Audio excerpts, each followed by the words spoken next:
For decades, Liberian women have carried a burden of conflict, corruption, and injustice, often as survivors, caregivers, and peace builders.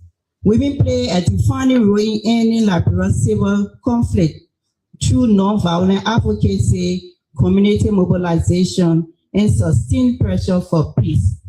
Today, we continue to sustain the peace through peace huts, community mediation, early warning systems, and social cohesion efforts across the country. Yet, many of these women have waited far so long for justice. This movement reflects a long-awaited transition from what has been said to what is now being done. For many women in Liberia, this is not just about the regulation, it is about the acknowledgement, dignity, and long overdue closure. It tells survivors that their suffering has not been forgotten, and it reinforces a simple truth.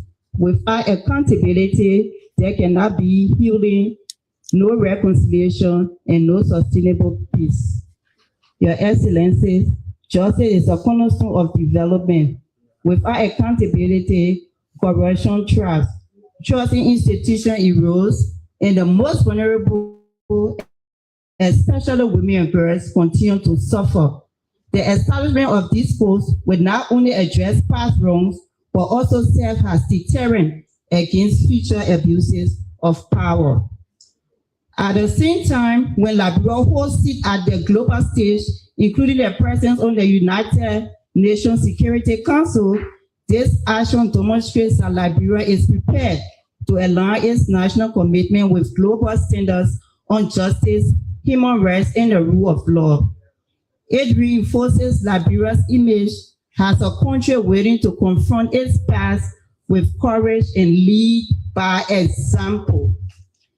It further strengthens Liberia's standing as a champion of peace and security, showing that survivors' voices, justice, and accountability are central to national priorities. We also express our strong support to the office. The work of the office is critical in translating national commitment into concrete action, and we commend its efforts in laying the foundation for accountability and justice. We therefore call for sustained support to the office, free from interference, to enable it to effectively carry out its mandates. Your Excellency, as this process moves forward, we urge that it remains victim-centered, ensuring protection, meaningful participation, and comprehensive support for survivors, inclusive of women at all levels, and transparent and accountable to build public trust. This is a defining moment for Liberia. Let it be remembered as the time when justice was not only promised, but delivered. Thank you for the wonderful work you do for Liberia. Thank you, Madam. At this time, we will now have an official from the Ministry of Local Government who will make a remark.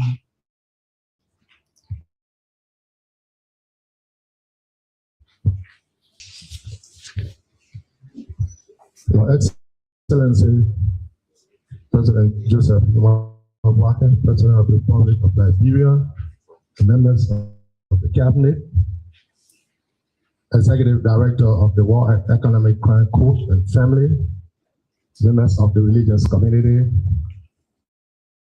governors,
were brought to power. Today, the process is still going on. Mr. President, we have various draft laws brought in by the Independent Human Rights Commission, the legislature, and other institutions. However, today, we're pleased as the Ministry of Justice that has the responsibility to supervise the War and Economic Crime Court to see this draft that's going to be presented to you. As the Ministry of Justice, Mr. President, the Minister sends his assurance that he's fully committed to this process, to ensuring that justice is only not heard in Liberia, but must be seen by people that suffered. So that Liberia is not only thought of as a country where people think that people can do things and get away with it. It has been many years. The one thing about from 1979 to 2003, which is the years we're going to look at, there are many, many years. But there are people that have also suffered for those years. So thank you again, Mr. President, for your efforts in ensuring Liberians get redress in this process. Thank you. Thank you, Madam Minister. At this time, Dr. Jala Babu, the Executive Director of the War and Economic Crimes Code, will make a remark. Thank you very much. Excellency Joseph Boakai Sr., President of the Republic of Liberia, distinguished officials of government, members of the religious community, leaders and members of civil society organizations, women and youth groups, ladies and gentlemen. Your Excellency, kindly permit me to avail myself of this wonderful opportunity to thank you again for reposing in me the confidence to lead such a national endeavor. Thank you, Mr. President. It is with profound honor and solemn responsibility that I stand before Your Excellency today on behalf of the Office for the Establishment of War and Economic Crimes Court for Liberia and our many collaborating partner institutions and individuals to present two historic instruments, the draft law of the War and Economic Crimes Court and the draft law for the National Anti-Corruption Court for Liberia. These draft laws are the product of extensive effort characterized by national and international consultations, sustained public engagement and education, rigorous technical work, and unwavering commitment to justice, accountability, good governance, healing, and national reconciliation. As we aspire to these ends, Your Excellency, I respectfully invite all of us here to observe a moment of silence in honor of the memory of the more than 250,000 people killed as a result of the Civil War, and to stand in solidarity with all actors in our country, in our country's transitional justice initiative, championed by His Excellency the President. Kindly join me for a moment of silence. You can just remain your seat.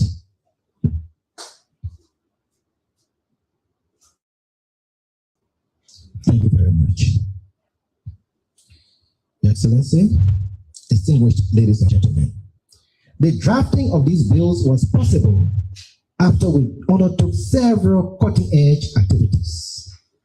Those activities included national consultations under a national outreach program led by the National Outreach Committee, comprising civil society organizations, religious groups, women and youth groups, government institutions, and academia, amongst others.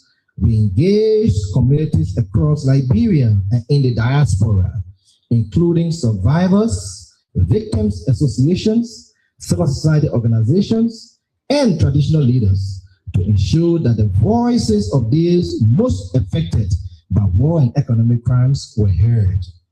In that respect, we laid a strong foundation that everyone is an equal stakeholder, and thus Each of us bears the responsibility to ensure that the courts are established.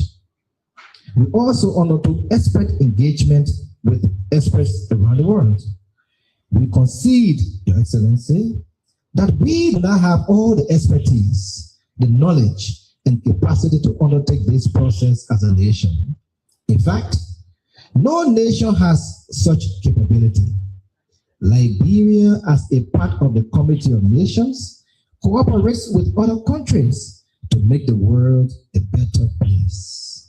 Hence, we engaged legal scholars, international justice experts, and anti-corruption practitioners who provided technical guidance to align the drafts with both Liberia's constitutional framework and international standards. We also ensured that we had documentation and research going on. Our office reviewed historical records, reports of past commissions, including the Truth and Reconciliation Commission's final report, and comparative experiences from other nations that established similar courts and anti-corruption bodies. Since the promulgation of Legislative Joint Resolution 001/24 and Executive Order Number 131, Your Excellency and the Government of Liberia have emphasized broad-based consultations and seamless collaboration as pillars of the court's establishment processes. Despite hitches from time to time due to situations sometimes clearly beyond our control, as it is normal in such a process, we worked closely with ministries, agencies, and commissions to ensure that these drafts are practical, realistic, and responsive to the objectives for which Your Excellency set out this initiative, with the ultimate goal of ensuring coherence and enforceability. Regarding the quality of the draft laws, Your Excellency, the establishment of these two courts is a novel development in our justice system. Consequently, care and caution were compelling conditions to ensure the highest standard possible were achieved. The excellency of these drafts cannot be challenged. Draft law establishes a clear legal foundation for the court, defining its jurisdiction, powers, and procedures. It guarantees independence, safeguards due process, and ensures that justice is delivered in accordance with international human rights standards. As to the National Anti-Corruption Code draft law, like its counterpart, this draft law strengthens Liberia's anti-corruption architecture by granting robust investigative and prosecutorial powers, ensuring transparency in public service, and creating mechanisms for citizen participation and oversight. Your Excellency, Mr. President, at this point, both drafts have undergone initial peer review. We confirm their clarity, enforceability, and alignment with Liberia's national development priorities and international obligations. We envisage public hearings when they are before the Honorable Liberian Legislature. We are ready to provide any clarifications to Your Excellency's Cabinet, either collectively or individually. Preparations to engage the legislature. Speaking of our readiness to provide technical support and guidance to the Honorable Legislature, we highlight the following. 1. Our office has prepared the legislative engagement plan to be finalized by the technical committee we are setting up.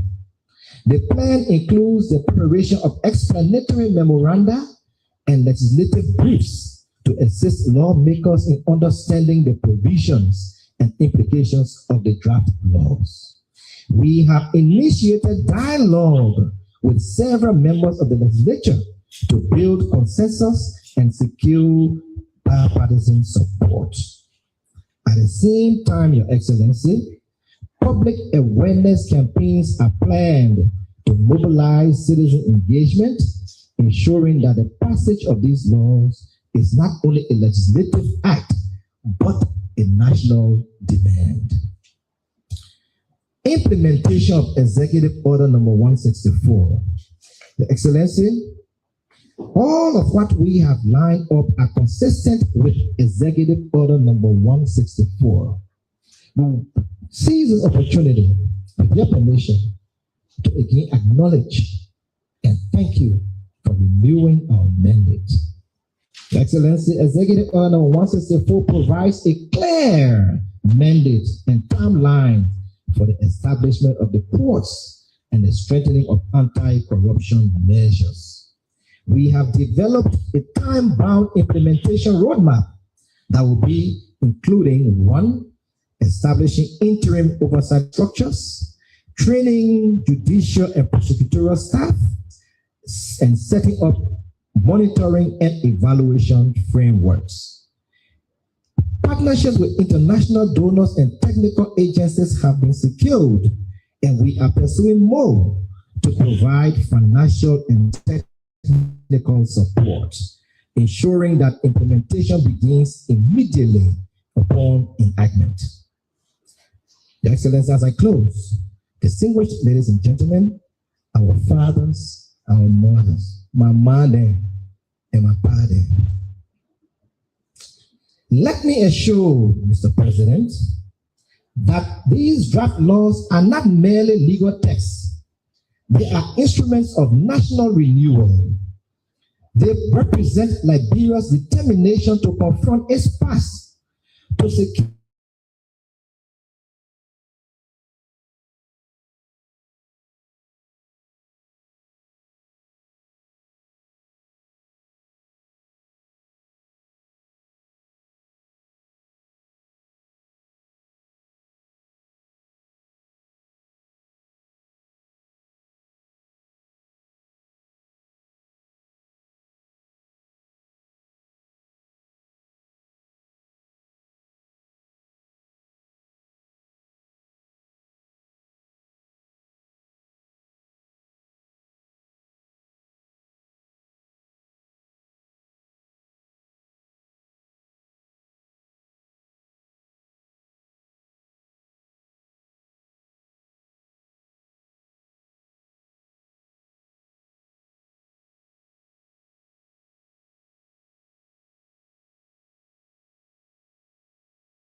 is realized within the stipulated deadlines. At this point, Your Excellency, please allow me to call up the chiefs and the governors to please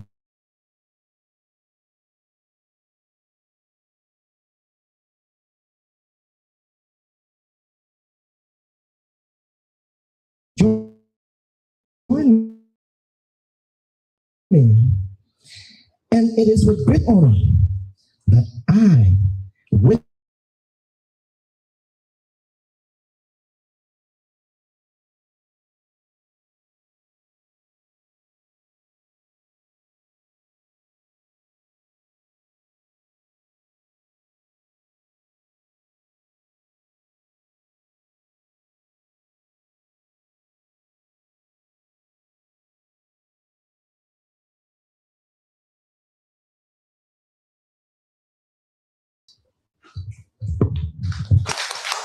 So,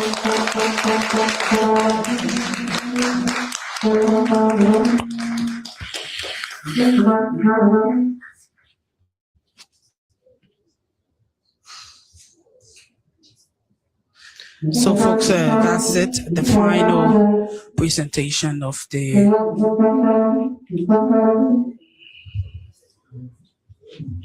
Thank you.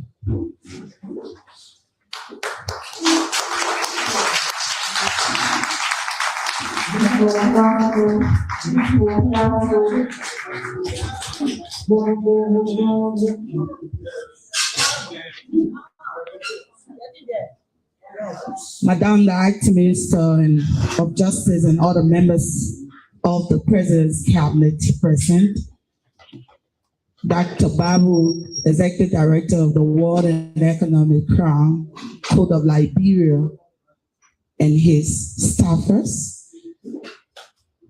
the Governors Council, Interreligious Council, members of the civil society.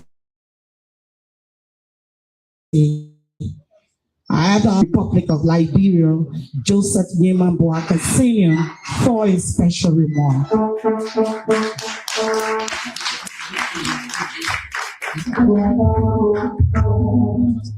Thank you. Please have your seats.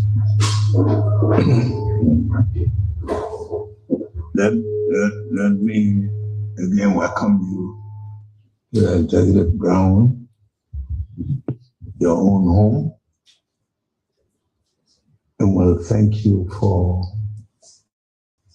all that you do, all that you say to make our country a country of respect, a country that once was the home of many, many African leaders for liberation, and our desire to make sure that we bring back the respect of this country and the recognition it should have. I want to welcome you, Dr. Njala, our traditional leaders, all of you who have participated to this extent to be able to present this document. I want for us to know it happened to be a good coincidence also that this is the very place I sat to sign this thing before the international.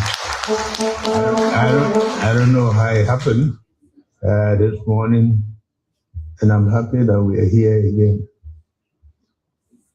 You know, I want to be very, very clear to you. And I've said it over and again. I didn't come to this position to look for presidency. We came on a rescue mission. We came to make sure that God will use us to reposition our country for respect and development. This country was not made for special people, it was made for Liberians.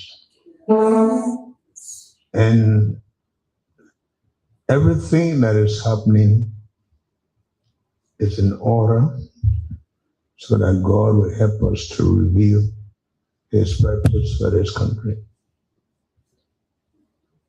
Some people thought that signing the war and economic crime executive order was intended for them or for none of the above.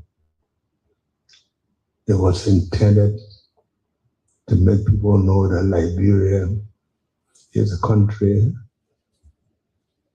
with a rule of law, with respect for humanity, with a country that determined to remove impunity. Maybe people saw people in the street walking around and they were not complaining, they were not protesting, that they were happy. People were not happy. but they couldn't do anything about it. We all know that when people are dead and gone, they are dead and gone. But the way in which we dispose of the issues is what haunt people. And that's why we decided to put things in their rightful place. Maybe there are many people who don't understand that sitting at the Capitol and voting that we who did all these things, from now on, nothing will happen to us. You think that was enough? It was not enough. When you're part of the international world, they bring things, you ratify them, you're adding them to your laws. You think because you can forgive yourself, but that's not enough. Everything you sign, it becomes part of your law. And so the international community look up to us. If Liberia, a country that's governed by rule of law, does Liberia have respect for human lives? Does Liberia care for other people? Why did the other people, if it were just enough, why did the other people come here to die for this country? Why? Why did they just sit there and look at us? Why did they have to come and rescue us from ourselves? We are part of the international, we are part of the global community, and we have to respect that. The same way we go to other people's countries, we live there, people come here.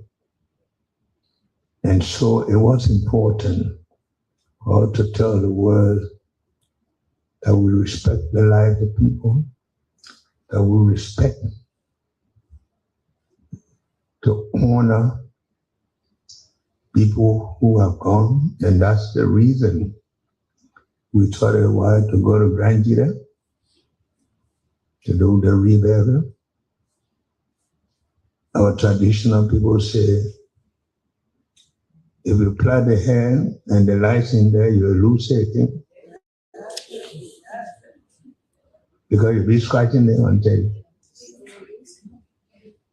we felt it was necessary to go and tell those people we are sorry for what happened to this country. That's the responsibility of leadership. The leader should not be concerned about whether or not people will like you, if that people will respect you. People will like you for different reasons. They like you when you're kind to them, they like you, but they should respect you for what you stand for. And that's the most important thing. And we wanted to make sure that we are Liberia, not just for ourselves, not for position, but to unify this country, make our people feel one, make us put our differences aside, make sure that we tell them the wrongs that happened were not the wrongs that we all agree with. And that's why we did what we did. And I want to thank you all for understanding and for standing by us. Perhaps people do not understand that the governing of a country goes beyond just being at the capital. And I'm happy that the Local Government Act is going to power to know that each person has a responsibility to this. Let's face it, when something happens way in the, say, Fasama or other people, you got police there, you got soldiers there, you know how they run in their country, but do we care for them? We don't care. All we do, time come, we go there for them to vote for us. But those people are running the country. They are serving the country. They are keep maintaining the rule of law from here.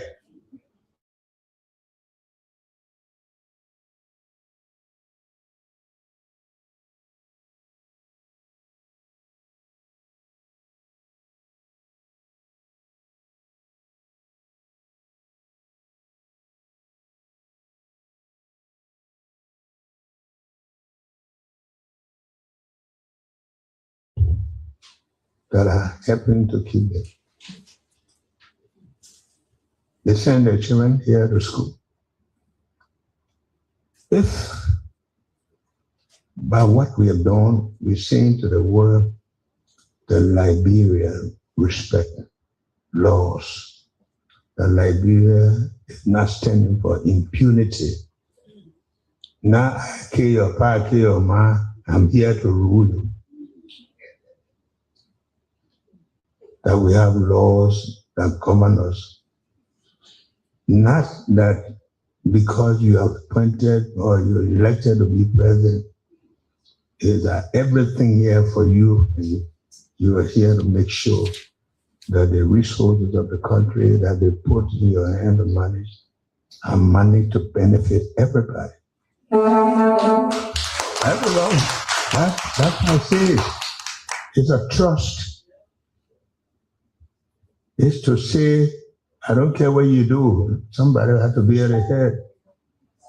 It's a football team, you're the captain. But you must know it's a team. You alone can win. And so you have to respect that. That the resources there are there to make sure that people's children go to good schools, that the hospitals are there. You can build 100 houses if you don't get any road to go. If the airport not working, what does it mean? And so the economic crime to take people's resources and think that because they put you there, that they are all just for you. It's not something that you take lightly. How will the other people go to hospital? You can fly out of here, but that's not what they put you there for. They were saying, we put you there so that you make these things work for everybody, so that our children can go to good schools. All they can would talk about people corrupt, people steal. If you put the right school there, you encourage the children, you put the right thing there,